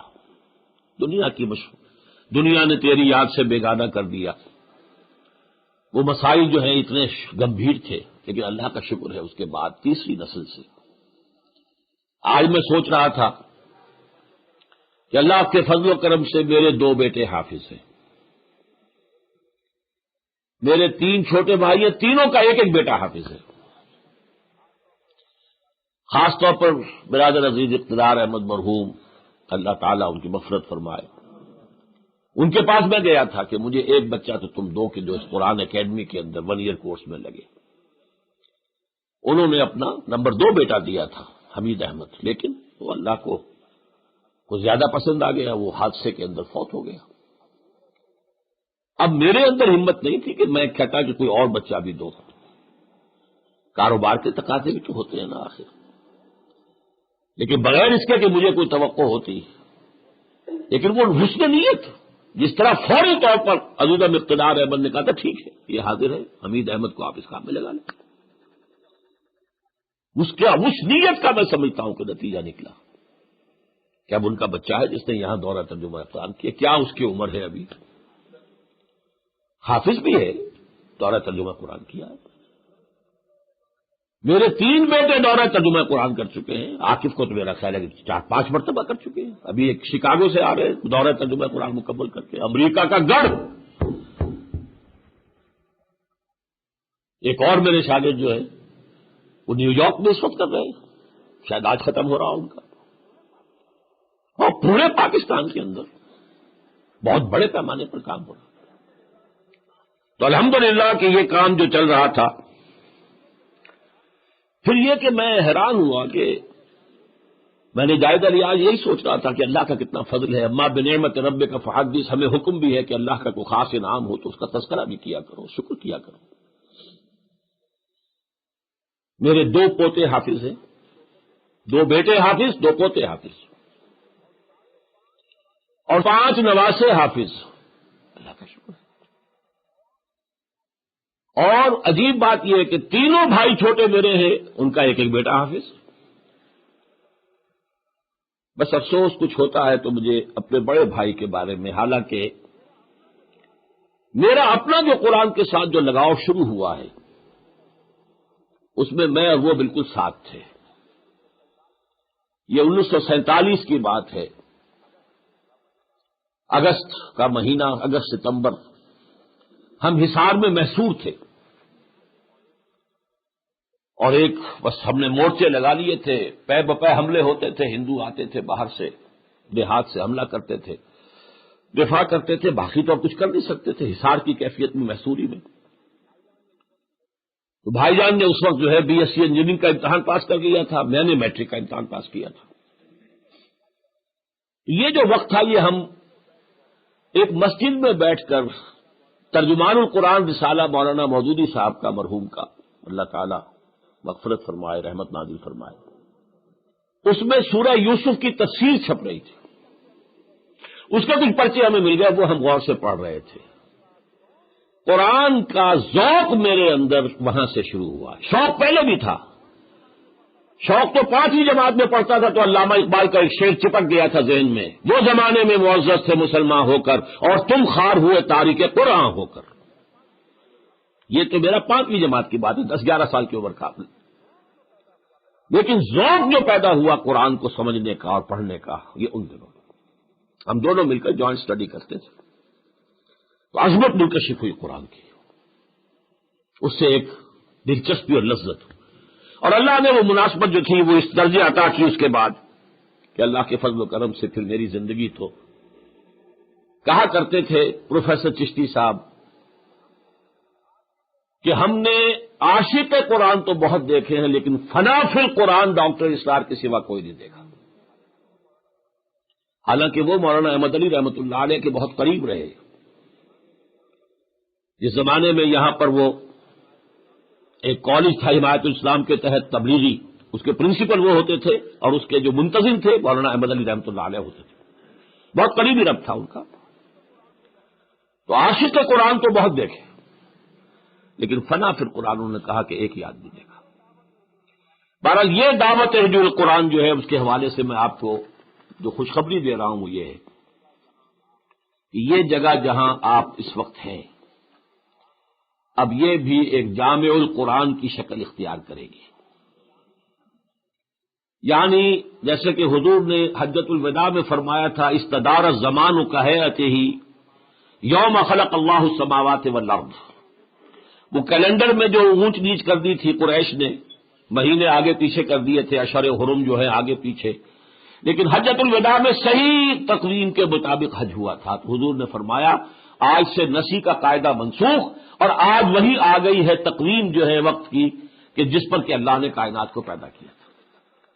تو یوں سمجھیے کہ چکر لگا کر 1967-66 بلکہ 66 سے جو تحریک قرآنی شروع ہوئی تھی سمن آباد سے، میرے پھوپھا زاد بھائی، پھوپھی زاد بھائی شیخ نصیر احمد مرحوم کے مکان پر 211 AN میں، پھر وہ مسجد خضرہ میں منتقل ہوا، 10 برس تک ڈنکا جو بجا ہے دعوت رجوع القرآن کا وہ اس عرض سمن آباد میں، پورے شہر سے کھچ کھچ کر لوگ آیا کرتے تھے، باٹل نیکس تھی یہ ٹریفک کی جو ہے، لیکن یہ کہ جو مسجد خضرہ میں درس قرآن ہوتا تھا اس کا پورے شہر میں چرچا تھا۔ لیکن اب یہ کہ انشاءاللہ تعالیٰ ایک اللہ کے بندے نے بہت ہی اصرار کر کے، خوش آمدید کر کے، میں طبیعت بالکل آمادہ نہیں تھی، منظور حسن صاحب جو اس کے مکان کے اس جگہ کے مالک تھے، جنہوں نے ہم سے کچھ تھوڑا سا پیسے لے کر تاکہ ایک چھوٹا مکان وہ خرید لیں، باقی یہ زمین جو ہے یہ ہبہ کر دی انجمن کو، اور ان کی خواہش کہ یہ قرآن مجید ہی کی دعوت کا مرکز بنے۔ تو میں اس کا اعلان کر رہا ہوں کہ یہ گویا کہ اب ایک چھوٹی اکیڈمی اور ایک جامع القرآن جو وہاں ہے ماڈل ٹاؤن میں، ویسی ہی انشاءاللہ تعالی پھر نسبتاً چھوٹے سائز کی وہ یہاں پر بھی وجود میں آئے گی اور یہ مرکز ہوگا۔ اور اس وقت غنیمت سمجھیے کہ یہ بات جو میں آپ سے کر رہا ہوں کہ یہاں جتنے لوگ ہیں وہ کمر کس لیں، عربی کلاسیں شروع ہو تو لگ جائیں، عربی سیکھیں، پڑھیں توجہ کے ساتھ، محنت کے ساتھ۔ کوئی اور اجتماعات ہوتے ہیں تو اس کے اندر پوری پابندی کے ساتھ شرکت کریں۔ اب میں آ رہا ہوں دوسری بات کی طرف۔ دیکھیے قرآن مجید سب سے بڑی نعمت ہے، تو اللہ تعالیٰ کے ہاں ان نعمتوں کا حساب بھی ہونا ہے۔ ثم لتسألن یومئذ عن النعیم، پھر قیامت کے دن تم سے ان نعمتوں کے بارے میں حساب کتاب بھی ہوگا، ہماری نعمت کا صحیح استعمال کیا کہ نہیں کیا۔ نعمت قرآنی کا استعمال ایک تو یہ ہے قرآن پڑھو، پڑھاؤ، سیکھو، سکھاؤ، عام کرو اس کے نور کو، چہار دانگ عالم کو منور کر دو اس کی روشنی سے، اس کی ہدایت سے۔ لیکن اس کا دوسرا معاملہ یہ ہے کہ اس کتاب کے نظام کو قائم کرنے کے لیے، قرآن کو قائم کرنے کے لیے تن من دھن کی بازی لگاؤ۔ یہ صرف پڑھنے کے لیے نہیں آئی ہے، یہ اس لیے آئی ہے کہ ہمارے سارے فیصلے اس کے مطابق ہوں۔ وَمَن لَّمْ يَحْكُم بِمَا أَنزَلَ اللَّهُ فَأُولَٰئِكَ هُمُ الْكَافِرُونَ وَمَن لَّمْ يَحْكُم بِمَا أَنزَلَ اللَّهُ فَأُولَٰئِكَ هُمُ الْفَاسِقُونَ وَمَن لَّمْ يَحْكُم بِمَا أَنزَلَ اللَّهُ فَأُولَٰئِكَ هُمُ الظَّالِمُونَ۔ جو اللہ کی اتاری ہوئی شریعت کے مطابق فیصلے نہیں کرتے وہی تو کافر ہیں، وہی تو ظالم ہیں، وہی تو مشرک ہیں، وہی تو فاسق ہیں۔ ہم کیا ہیں؟ انفرادی طور پر اللہ کا شکر ہے مسلمان ہیں، اجتماعی طور پر ہم کافر ہیں، ہمارا نظام کافرانہ ہے، ہماری معیشت سود پر ہے، اللہ اور اس کے رسول کے خلاف بغاوت ہے، اللہ اور اس کے رسول کا اعلان جنگ ہے ہمارے خلاف، ہمارے معاشرے میں فحاشی ہے، بے حیائی ہے، عریانی ہے۔ کیا ہے؟ پھر کون ہوئے ہم؟ قرآن مجید کی دعوت کا اگر خلاصہ میں کل تقریر جو کر کے آیا شاہدرہ میں نے ایک لفظ کے حوالے سے 1.5 گھنٹے بات کی۔ سارے نبیوں نے کہا اعبدوا اللہ ما لکم من الہ غیرہ، اعبدوا اللہ ما لکم من الہ غیرہ، اعبدوا اللہ واطیعون، بندگی کرو، پرستش کرو اللہ کی، پرستش کرو اللہ کی، لیکن اس کے لیے اپنی اطاعت کو خالص کرتے ہو۔ وما امروا الا لیعبدوا اللہ مخلصین لہ الدین حنفاء۔ اب ہماری بندگی جو ہے وہ تو ادھوری ہے، ادھوری بھی کہاں ہے؟ پوری اجتماعی زندگی تو اسلام کے خلاف، قرآن کے خلاف۔ انفرادی زندگی میں بھائی ٹھیک ہے، میں شراب نہیں پیتا، میں سور نہیں کھاتا، ٹھیک ہے، نماز پڑھتا ہوں، روزہ رکھتا ہوں، یہ بھی ٹھیک ہے، لیکن اس سے آگے اجتماعیت کا پہلا قدم شروع ہوا اور کفر شروع ہو گیا۔ کتنے گھر ہیں آج ہمارے جن میں شرعی پردہ ہے؟ میں شرعی پردے کی بات کر رہا ہوں، رواجی پردہ نہیں۔ شرعی پردہ اپنے گھر میں اگر نہیں ہے تو اجتماعیت کا تو پہلا قدم غلط ہو گیا۔ کتنے لوگ ہیں جو حلال کا کھا رہے ہیں؟ کتنے کاروباری ہیں جو بینک کے اوور ڈرافٹ سے اپنے آپ کو بچائے ہوئے ہیں؟ کتنے لوگ ہیں جنہوں نے مکان نہیں بنائے ہیں سودی قرضہ لے کر؟ یہ سارا کفر جو ہے، جب تک کہ اس کے خلاف جد و جہد نہ ہو، سعی نہ ہو، محنت نہ ہو، جہاد نہ ہو، ہماری یہ جزوی عبادت اللہ کے ہاں قبول نہیں ہو سکتی۔ دیکھیے سورہ مائدہ ہی میں فرمایا، اے نبی کہہ دیجئے قل یا اہل الکتاب لستم علی شیء حتی تقیموا التوراۃ والانجیل وما انزل الیکم من ربکم۔ اے کتاب والو، اے یہودیوں، اے نصرانیوں، تمہاری کوئی حیثیت ہماری نگاہ میں نہیں ہے جب تک کہ تم تورات اور انجیل کو اور جو کچھ تم پر نازل کیا گیا قائم نہیں کرتے۔ You have no face to talk to us. You have no face to pray to us. کس منہ سے ہم سے نماز پڑھ رہے ہو جبکہ تم نے اللہ کی کتاب کو قائم نہیں کیا؟ یا اہل قرآن لستم علی شیء حتی تقیموا القرآن وما انزل الیکم من ربکم۔ اے قرآن والو، تمہاری کوئی حیثیت نہیں ہے جب تک کہ قرآن کو نافذ نہیں کرتے۔ اچھا کیا کریں؟ میں اکیلا نہیں کر سکتا، وہ مل جل کر کوشش کریں، 150 2000 آدمی بھی نہیں کر سکتے، لیکن یہ تو کر سکتے ہیں کہ جد و جہد کرتے چلے جائیں، محنت کرتے چلے جائیں، کوشش کرتے چلے جائیں، اپنی توانائیاں، اپنی قوتیں، اپنی صلاحیتیں، اپنے اوقات، اپنے وسائل، اپنی اولاد لگا دیں اس کام کے اندر۔ یہ تو کر سکتے ہیں نا۔ ہمارے کچھ احکام پر عمل کرتے ہو، کچھ پر نہیں کرتے ہو، تو جان لو کہ اس کی سزا اس کے سوا کچھ نہیں ہے کہ تمہیں دنیا میں ذلیل و خوار کر دیا جائے اور آخرت میں قیامت کے دن شدید ترین عذاب میں جھونک دیا جائے۔ یہ قرآن کی آیت ہے۔ اس سے بچنے کی ایک ہی شکل ہے کہ چونکہ غلبہ ہے باطل کا، طاغوت کا، اللہ کے دین کا نہیں ہے، میں اور آپ اس کے تحت رہنے پر مجبور ہیں۔ کہاں جائیں؟ امریکہ جائیں تو طاغوت، برطانیہ جائیں تو طاغوت، کہاں جائیں؟ ہم تو رہنے پر مجبور ہیں، اور سودی نظام ہے پورا جس کے اندر ہم سانس لے رہے ہیں، میرے سانس کے ساتھ سود جا رہا ہے میرے اندر۔ اس کا کفارہ کیا ہے کہ یہاں رہتے ہوئے اپنی توانائیوں، اپنی قوتوں، اپنی صلاحیتوں، اپنے اوقات، اپنے وسائل، اپنے ذرائع کا منیمم حصہ اپنی ذات پر اور اپنے اہل و عیال پر لگاؤ، میکسیمم حصہ لگا دو ایک ایسی جد و جہد میں کہ اس دین کے نظام کو قائم کیا جائے، برپا کیا جائے، اس کے لیے جد و جہد کی جائے۔ اگر یہ کرو گے تو کفارہ ہو جائے گا، جو گناہ اندر جا رہا ہے دھل جائے گا۔ یہ ہے اقامت دین کہہ لیں اسے، نظام خلافت کا قیام کہہ لیں اس کو، قرآن کو قائم کرنا کہہ لیں اس کو، دین کو قائم کرنا کہہ لیں اس کو، نظام مصطفیٰ کو قائم کرنا کہہ لیں اس کو۔ نام مختلف ہو سکتے ہیں، عبارات نا شتیٰ بحسن کا واحد، لیکن اگر آپ باطل کے تحت زندگی گزار رہے ہیں تو یہ آپ کا فرض عین ہے اگر نہیں کرتے۔ میں سوچ سمجھ کے کہہ رہا ہوں بات، اور قرآن مجید کے پڑھنے پڑھانے میں پوری زندگی گزری ہے، سوچ سمجھ کے کہہ رہا ہوں۔ جو آدمی اس جد و جہد میں نہیں ہے اس کی نماز نماز نہیں ہے، اس کا روزہ روزہ نہیں ہے، اس لیے کہ جب تک طاغوت کا کفر نہیں کرتا اس وقت تک اللہ پر ایمان معتبر ہی نہیں۔ وَمَن يَكْفُرْ بِالطَّاغُوتِ وَيُؤْمِن بِاللَّهِ فَقَدِ اسْتَمْسَكَ بِالْعُرْوَةِ الْوُثْقَىٰ۔ طاغوت کا کفر پہلے ہے، ایمان اللہ پر بعد میں ہے۔ طاغوت کے خلاف کھڑا نہیں ہے، جدوجہد نہیں کر رہا ہے، طاغوت کے تحت پھلنے پھولنے پھیلنے کی کوشش کر رہا ہے، جائیداد اور بڑھا لوں، کاروبار اور بڑھا لوں، یہ کر لوں وہ کر لوں۔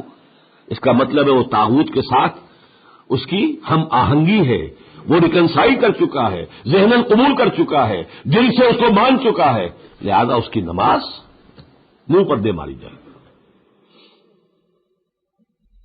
اگر اس جد و جہد میں آدمی نہیں لگا ہے، میرے مطالعے کا حاصل یہی ہے۔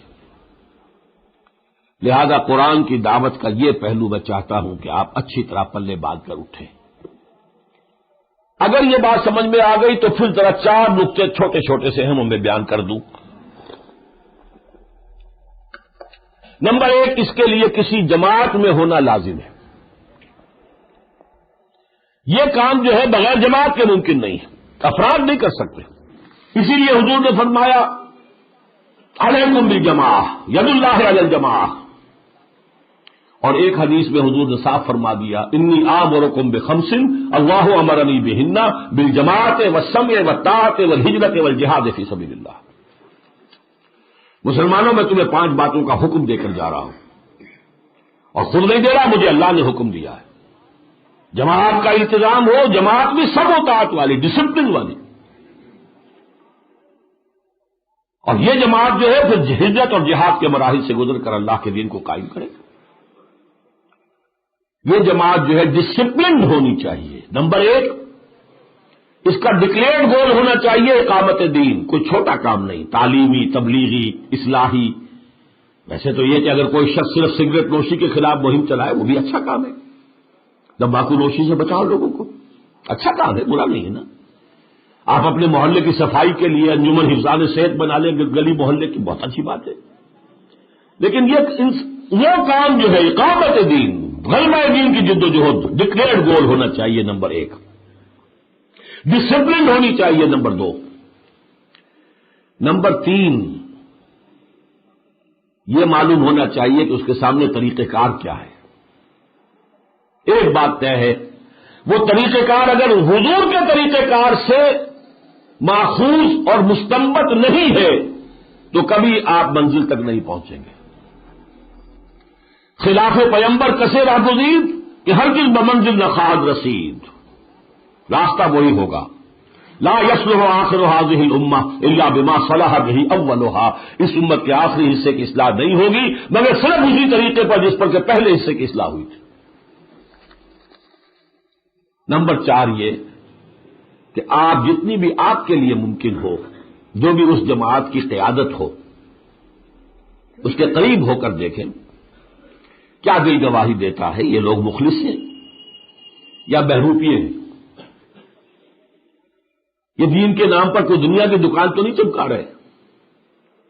دل بتا دیتا ہے آدمی کو۔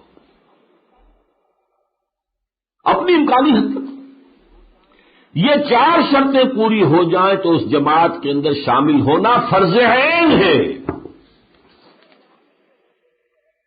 اگر باطل کے غلبے کے تحت زندگی گزارنے والے شخص کے لیے غلبہ باطل کو ختم کر کے غلبہ دین کی جد و جہد فرض عین ہے تو اس فرض عین کے لیے پھر یہ جماعت کا التزام فرض عین ہے۔ سمجھ لیجئے، نماز کے لیے وضو فرض ہے، اس لیے کہ وضو کے بغیر نماز نہیں، تو جماعت کے بغیر اقامت دین نہیں تو فرض ہو گئی۔ اگر اقامت دین فرض ہے تو التزام جماعت فرض ہے، اور اس جماعت کے 4 کرائٹیریا میں نے آپ کو بتایا۔ البتہ آخری بات ہے، اب جماعتیں بنانے کے کئی طریقے ہیں۔ ایک طریقہ ہمارے ہاں انگریزوں کے ساتھ آیا، نئی تہذیب آئی۔ کل بھی میں نے کہا تھا وہاں شادرہ میں، ہم نے میز کرسی پر بیٹھ کے کھانا، ہماری تہذیب تو نہیں تھی نا یہ۔ حضور کی تو کے بارے میں حدیث آتی ہے، ما اکل النبی صلی اللہ علیہ وسلم علی الخان قط۔ حضور کے زمانے میں میز کرسی تو نہیں تھی۔ ایک رواج تھا جو شرفاء کے ان کے ہوتے تھے، اونچے گھرانے، چوکیاں ہوتی تھیں کچھ 6 انچ اونچی صرف چوکیاں، اب بھی کہیں کہیں ہوتا ہے، بعض گھروں میں یہ رواج ہوتا ہے، زمین پر بیٹھ کر کھا رہے ہیں لیکن آگے جو ہے وہ ذرا 6 انچ اونچی چوکی رکھی، اسے خان کہتے تھے۔ تو حضور نے کبھی خان پر بھی کھانا نہیں کھایا، تو یہ کرسی میں اس تو پھر بہت بڑی بات تھی، پہلے تو نہیں تھی نا۔ لیکن یہ کہ بہرحال اس کرسی میں اس کو کسی نے حرام نہیں کہا، نئی شے تو ہے لیکن حرام نہیں ہے، کوئی ایسی دلیل نہیں ہے جس میں اس کی ممانعت آ گئی ہو۔ ٹھیک ہے، مسنون نہیں ہے، سنت سے آپ محروم رہ گئے لیکن حرام نہیں۔ اسی طرح ہندوستان میں انگریزوں کے آنے کے بعد اور پوری دنیا میں مغربی تہذیب کے چھانے کے بعد جماعتیں بنانے کا طریقہ یہ بنا کہ پہلے لکھو بھائی ایمز اینڈ آبجیکٹس یہ ہیں، یہ آرٹیکلز آف ایسوسیشنز ہیں، یہ قواعد و ضوابط ہیں، یہ کانسٹیٹیوشن ہے، اس طرح صدر بنائیں گے، اس طرح امیر بنائیں گے، یہ کریں گے وہ کریں گے۔ اب جو شخص بھی اس دستور کو مان لے وہ رکن بن جائے گا، پھر وہ منتخب کرے گا کسی کو، امیر بنائے، صدر بنائے، 2 سال کے لیے، 4 سال کے لیے، ایک یہ طریقہ ہے۔ اس طریقے کو بھی میں جیسے میز اور کرسی پر کھانے کے بارے میں میں نے کہا کہ حرام نہیں ہے، مسنون بھی نہیں ہے، حرام بھی نہیں ہے، اسی طرح یہ طریقہ نہ مسنون ہے، نہ منسوس ہے، نہ معصور ہے، لیکن حرام نہیں ہے۔ کانسٹیٹیوشنل آرگنائزیشن وہ بھی ٹھیک ہے، منظم ہو، سم و طاعت والی ہو، لیکن جس کا ذکر ہے قرآن میں، جس کا ذکر ہے حدیث میں، جس کا ذکر ہے سیرت میں، جس کا ذکر ہے سنت میں، جس کا ذکر ہے خلافت راشدہ میں، جس کا ذکر ہے ہماری پوری جو مسلمانوں کی تاریخ ہے 1400 برس کی، اس میں اس کا نظام کا نام ہے بیعت۔ کوئی اللہ کا بندہ ہو جس پر آپ کا اعتماد ہو کہ یہ آدمی ٹھیک ہے، دین کو جانتا ہے اور واقعی یہ دین کی خدمت کرنا چاہتا ہے، میں اس کا ساتھی ہوں، اس سے بیعت کرتا ہے شخصی طور پر کہ میں آپ کا ساتھی ہوں، جو آپ مجھے حکم دیں گے میں کروں گا، میں خود بھی مشورہ دوں گا، اپنی رائے دوں گا، پیش کر دوں گا، لیکن یہ کہ فیصلہ جو ہے وہ کوئی گنتیوں سے نہیں ہوگا کہ یہ اکثریت ہے، یہ اقلیت ہے، کہ 9 آدمیوں کی رائے لازماً غلط ہے، 10 کی لازماً صحیح ہے، نہیں ہو سکتا ہے کہ 8 آدمیوں کی بات صحیح ہو اور 20 کی غلط ہو، فیصلہ امیر کرے گا۔ یہ ہے بیعت کا نظام۔ قرآن مجید میں آپ نے پڑھ لیا ہوگا سورہ توبہ میں، ان اللہ اشتری من المؤمنین انفسهم واموالهم بان لهم الجنہ، اور پھر یہ آیت ختم ہوتی ہے فاستبشروا ببیعکم الذی بایعتم بہ، اللہ سے بیع کی ہے اور اللہ کے نبی سے بیعت کی ہے۔ پھر سورہ فتح کے اندر 2 جگہ ذکر آ گیا، ان الذین یبایعونک انما یبایعون اللہ ید اللہ فوق ایدیہم لقد رضی اللہ عن المؤمنین اذ یبایعونک تحت الشجرہ۔ پھر سورہ ممتنہ میں خواتین کی بیعت کا ذکر آ گیا۔ یہ نظام ہے جو قرآن نے دیا، یہ نظام ہے جو حدیث میں ہے، یہ نظام ہے جو سیرت میں ہے۔ بیعت رضوان ہو رہی ہے، بیعت عقبہ اولیٰ ہو رہی ہے، بیعت عقبہ ثانیہ ہو رہی ہے، بیعت علی الموت ہو رہی ہے، اسی پر خلافت چلی، حضرت ابوبکر کی بیعت ہے، عمر کی بیعت ہے، عثمان کی بیعت ہے، علی کی بیعت ہے، خلافت ملوکیت میں بدلنے لگی، حضرت حسین میدان میں آئے، انہوں نے بیعت لی، آؤ میرے ساتھ کہ ہم اس راستے کو ختم کریں، ملوکیت کی جو آمد ہو رہی ہے ہمارے ہاں اس کا راستہ روکیں۔ یہ دوسری بات ہے، بیعت کرنے والے بیعت توڑ کر جو ہے گھبرا کر اور ابن زیاد کے تشدد سے خوف زدہ ہو کر انہوں نے بیعت توڑ دی، اس کا کوئی الزام حضرت حسین پر تو نہیں رضی اللہ تعالیٰ عنہ۔ یہ نظام تھا ہمارا جس کو کہ ہم نے انگریزوں کے آنے کے بعد، حالانکہ 1913 میں مولانا ابوالکلام آزاد نے جماعت بنائی تھی حزب اللہ، تو وہ بیعت پر تھی۔ کچھ تھوڑے عرصے کے بعد میرا خیال ہے کہ 20s میں شیخ حسن البنا رحمۃ اللہ علیہ نے جو جماعت بنائی ہے مصر میں، مے بی 30s، وہ بھی بیعت پر تھی، الاخوان المسلمون بیعت پر تھی، لیکن مولانا مودودی نے جماعت اسلامی بنائی، وہ بیعت پر نہیں تھی۔ البتہ 1930 میں جب قادیانی فتنے کا جو ہے مقابلہ کرنے کے لیے علماء جمع ہوئے اور انہوں نے مولانا عطاء اللہ شاہ بخاری رحمۃ اللہ علیہ کو امیر شریعت بنایا تو بیعت کی، یہ 1930 میں ہوا ہے۔ تو گویا کہ ہمارا جو ادارہ ہے وہ بیعت کا ہے، اور اس بیعت کے ضمن میں یہ حدیث میں آپ کو سنا دوں کہ حضور نے جو بیعت دی صحابہ سے، اس سے آپ اندازہ کر سکتے ہیں الفاظ سے کتنی گمبھیر بیعت ہے ایک آرگنائزیشن اور جماعت بنانے کے لیے۔ اور یہ روایت مسلم شریف اور بخاری شریف دونوں میں موجود ہے۔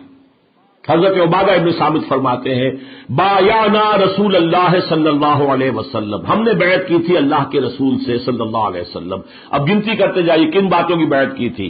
السمع، نمبر 1 آپ کا ہر حکم سنیں گے، والطاعت نمبر 2 مانیں گے اطاعت کریں گے، فی العسر نمبر 3 چاہے کتنا ہی مشکل ہو کتنی ہی تکلیف ہو، والیسر خواہ آسان ہو آسانی ہو، نمبر 5 والمنشط چاہے ہماری طبیعتیں آمادہ ہوں، نمبر 6 والمکرہ چاہے ہمیں اپنی طبیعتوں پر جبر کرنا پڑے، نمبر 7 وعلی اثرۃ علینا چاہے آپ ہم پر دوسروں کو ترجیح دے دیں۔ اب یہ نہیں کہیں گے کہ میں آپ کا پرانا ساتھی تھا، آپ نے ایک نو وارد کو مجھ پر امیر بنا دیا،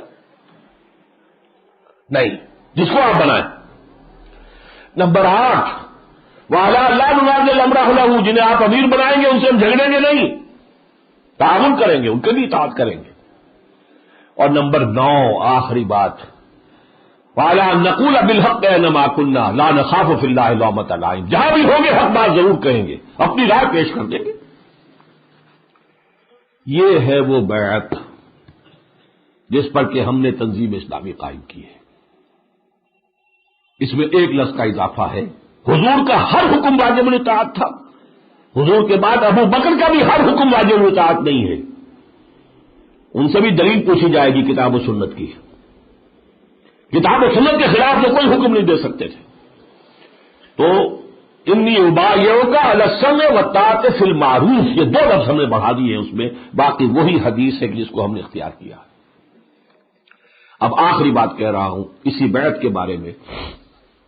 مسلم شریف میں روایت ہے حضرت عبداللہ ابن عمر رضی اللہ تعالی عنہما سے، غور سے سنیے، من مات ولیس فی عنقہ بیعۃ مات میتۃ جاہلیۃ، جو شخص مرا اس حال میں کہ اس کی گردن میں بیعت کا پھندا، بیعت کا قلادہ نہیں ہے۔ یہ بیعت کیا شے ہے؟ یہ تو ایسے ہے جیسے آپ کی بکری تھی، بکری کے اندر آپ نے اس کے گلے کے اندر گردن میں رسی ڈالی ہوئی ہے، رسی آپ کے ہاتھ میں، بکری آپ کے پاس ہے، کہاں جائے گی؟ بیعت کرنے والا اس کی گردن میں ہے وہ، اور جس سے بیعت کی اس کے ہاتھ میں اس کی رسی ہے۔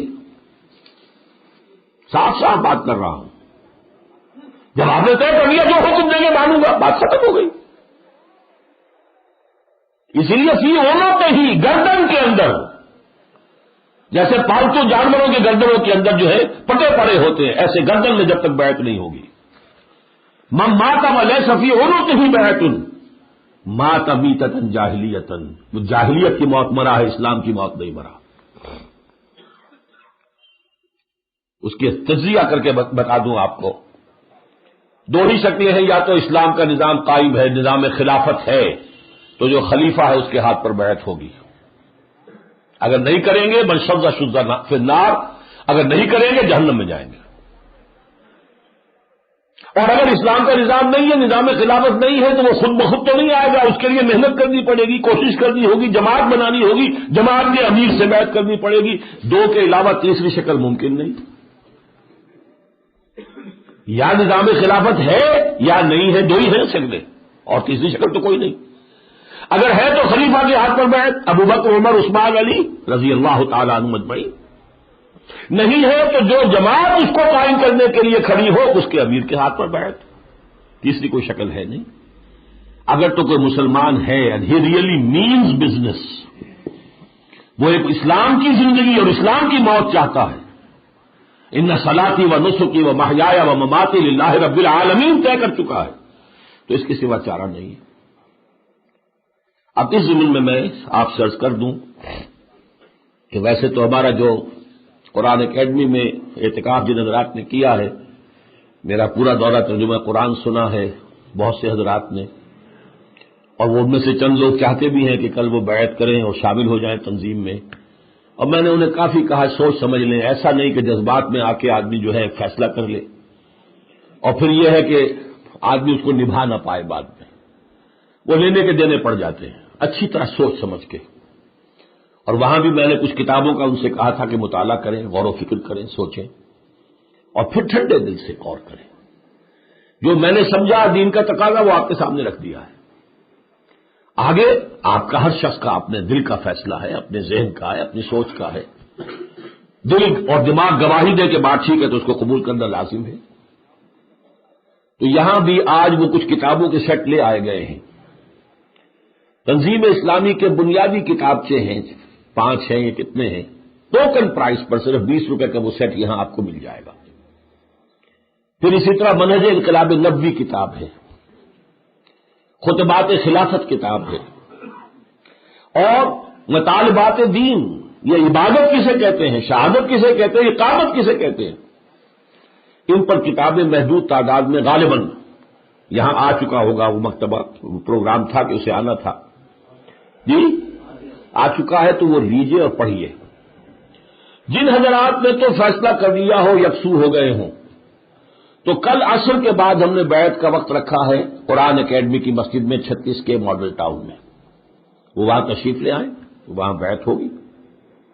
اور باقی حضرات سے میں پھر کہوں گا کہ جلدی نہ کریں، سوچ لیں، سمجھ لیں، پڑھ لیں، دیکھ لیں. وہ انقلاب نبوی کا طریقہ کون سا ہے وہ بھی کتاب پڑھ لیں، کوئی بڑی بات نہیں ہے. آدمی جب ہمت کرتا ہے، فیصلہ کرتا ہے، چھوٹے چھوٹے مقاصد کے لیے ڈپارٹمنٹل ایگزامینیشن پاس کرنے ہوتے ہیں، ترقی نہیں ہوگی، گریڈ نہیں بڑھے گا، اگر فلاں امتحان پاس نہیں کریں گے تو اچھے بڈھے طوطے جو ہیں وہ بھی رٹ رہے ہوتے ہیں بیٹھے ہوئے اور امتحان پاس کرتے ہیں. تو کوئی بات نہیں ہے، کتابیں پڑھیے تاکہ یہ حقائق واضح ہو جائے، فرائض دینی کا تصور واضح ہو جائے، انقلاب کا حضور کا طریقہ کار کیا تھا وہ واضح ہو جائے، خلافت کیسے آ رہی ہے اور کیا شکل اس کی ہوگی، اور انشاءاللہ وہ آئے گی جس کی خبر دی ہے حضور صلی اللہ علیہ وسلم نے، وہ آ کر رہے گی. اور پھر تنظیم اسلامی، میرا خود ماضی کیا ہے، میں نے جب شروع کیا کس طریقے سے شروع کیا ہے، میری ایک پس منظر ہے، تاریخ کا میرا کیا کانسیپٹ ہے، ہم کہاں کھڑے ہیں، امت مسلمہ کہاں جا رہی ہے، کدھر سے آ کر کہاں پہنچ گئے ہیں اور کہاں جا رہے ہیں. یہ تنظیم اسلامی کا تاریخی پس منظر کے نام سے کتابچہ ہے. اسی طریقے سے تنظیم کے بارے میں جو بنیادی کتابچے ہیں ان کا سیٹ ہے موجود باہر، اور وہ بہت ہی سستا ہے، بہت ہی ٹوکن پرائس پر ہے. یہ چیزیں آپ لیں اور پھر ایسا کریں گے کہ اس کے لیے ظاہر بات ہے کہ جن لوگوں کے لیے نئی بات ہے یاد جو آئی ہے سامنے، میں نہیں چاہتا کہ وہ جلدی کریں بالکل. ویسے ظاہر بات ہے کہ میرے لیے تو جو شخص بھی آتا ہے اور میرا ساتھی بنتا ہے، ویلکم، میرے لیے اس سے بڑی خوشی کی بات اور کون سی ہوگی. لیکن یہ کہ میں پھر بھی یہ کہہ رہا ہوں کہ سوچ سمجھ کر اور اچھی طرح غور فکر کر کے آدمی یکسو ہو کر فیصلہ کرے تاکہ پھر جمے اس کے اوپر. تو اس ضمن میں پھر یہ ہے کہ آپ حضرات میں سے جو بھی کچھ یہ مطالعہ وغیرہ کر کے کوئی نشست یہاں رکھ لیں گے اسی جگہ، 10 دن بعد 15 دن بعد یہ قاضی وقاص صاحب آپ کو اطلاع دے دیں گے. جن حضرات نے بھی فارم آج پر کیے ہیں ان سب کو اطلاع دے دی جائے گی، یا جو اور حضرات بھی آج وہ کتابچے وغیرہ لیں یہاں سے اور پھر پڑھیں اس کے بعد، تو ایک نشست رکھیں گے جن میں اور سوال و جواب کر کے اور کوئی جو اشکالات ہوں انہیں رفع کر کے، تاکہ پھر آپ اس کے لیے اس کے ضمن میں کوئی فیصلہ کریں. ٹھیک ہے، اگر بات سمجھ میں نہیں آتی رد کر دیں، ٹھیک ہے. اور اگر فرض کیجئے کہ بات سمجھ میں آ گئی ہے کہ کام تو صحیح ہے لیکن یہ تنظیم صحیح نہیں ہے، ہم کسی اور کو دیکھتے، ٹھیک ہے دیکھیے. کسی نبی کی تنظیم تو آج کوئی بھی نہیں ہے، نہ میں نبی ہوں نہ کوئی اور نبی ہے، لہذا جو بھی ہیں امتی ہیں، آپ کو جو بہتر نظر آئے، جو اس کام کے لیے بہتر طریقے پر آپ کے خیال میں جد و جہد کر رہی ہے اس میں شریک ہو جائے، لیکن کوئی شخص اپنے آپ کو اس سے فارغ نہ سمجھے، اس لیے کہ غلبہ باطل کے تحت زندگی گزارنے والے شخص کے لیے اس اقامت دین اور غلبہ دین کی جد و جہد فرض عین ہے، اور یہ وہ فرض ہے کہ اگر اس کی طرف انسان نہیں توجہ دے رہا ہے اور اس کے ضمن میں اپنی ذمہ داری پوری نہیں کر رہا ہے تو باقی فرائض بھی میرے نزدیک عند اللہ مقبول نہیں ہے۔ اقول قولی ھذا واستغفر اللہ